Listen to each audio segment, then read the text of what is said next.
We've been talking about cost of living pretty much ever since you've been on this show. But you've also talked about, yes, people wanting that short-term relief, but they want some big ideas. Yeah, that's right, Laura. I think when we think about this budget coming up, we sort of got to really understand the context in which this budget is about to drop. For many Australians, for millions of Australians, we are entering the fifth year of some really significant social and economic upheaval. I say for millions of Australians because it started with the bushfires, then it rolled into COVID, then it rolled into this economic crisis, cost of living crisis that we've had ever since.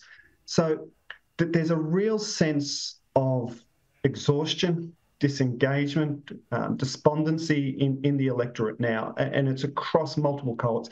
That's the context in which this budget is dropping. So, yep, absolutely have to tick the box on meeting those expectations around cost of living relief and some help around that. Absolutely, that's like a given. Where the political opportunity or the risk, depending on which way it goes for this government, is being able to bring a bit of hope into the conversation. That's what people are desperate for right now, as I say, in that context of despondency. So they're looking for the plan for the future. How do we get back to, not even how do we get back to where we were before? Because I think a lot of the folk that we're talking to now kind of recognise, okay, life's not going to be like it was prior to COVID.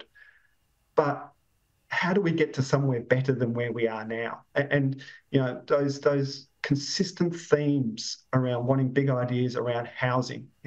How am I going to have a place to live? How can I get into the property market? How can I get out of the hunger games that is the rental market right now?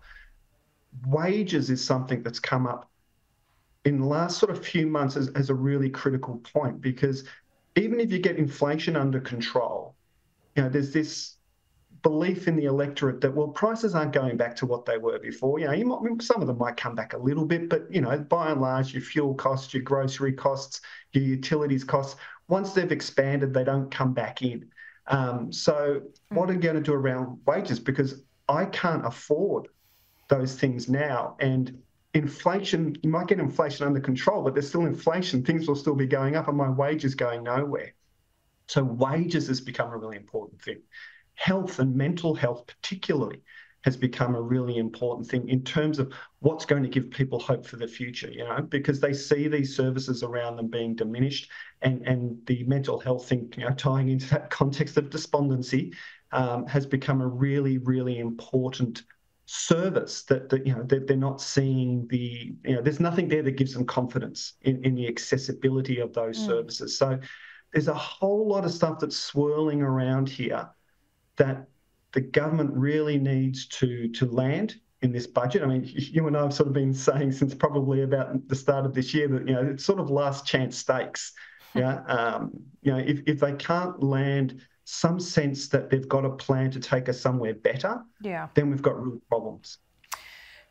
Well, I thought it was interesting this week that Jim Chalmers, inflation hasn't been the target band of the RBA, 2 to 3% for 10 years, but Jim Chalmers now turned around and said, you know what, it's going to happen by the end of the year.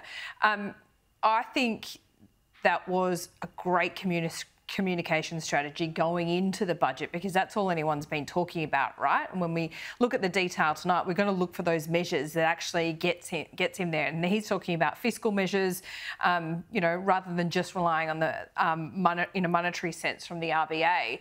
But how big a risk is that for him, in your view? Would voters forgive him and the Albanese government if the timing was a bit off or didn't happen? Yeah, look, I think, any pronouncement like that comes with risk as much as it does opportunity. Yeah. I think there's a few things around that. The first is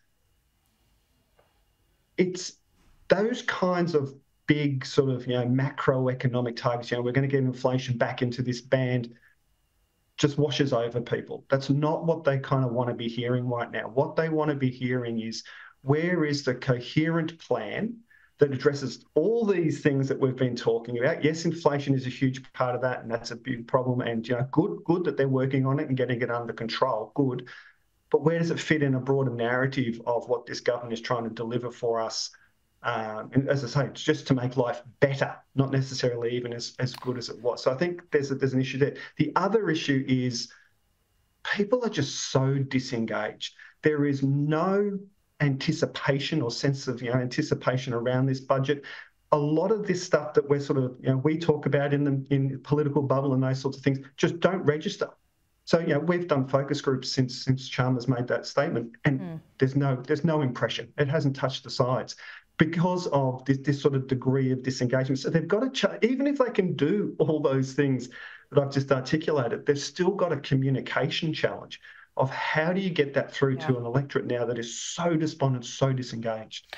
I know I keep on banging on about this, but I thought as a values proposition for them to halve the number of mental health visits that you could claim on Medicare at the start of this government was, I think, really damaging, to be honest, particularly with young people so engaged in that space and so worried about it. I don't even know whether there's going to be a big spend here on mental health in this budget, but would that go a long way, do you think?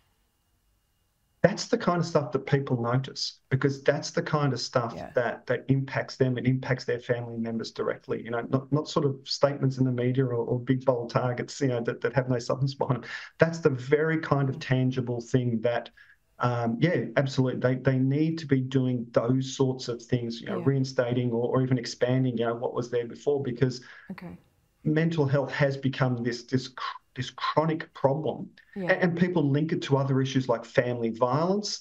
And people link it to capacity to work. It has an economic impact. So, absolutely, it's kind of one of those. It has become a core problem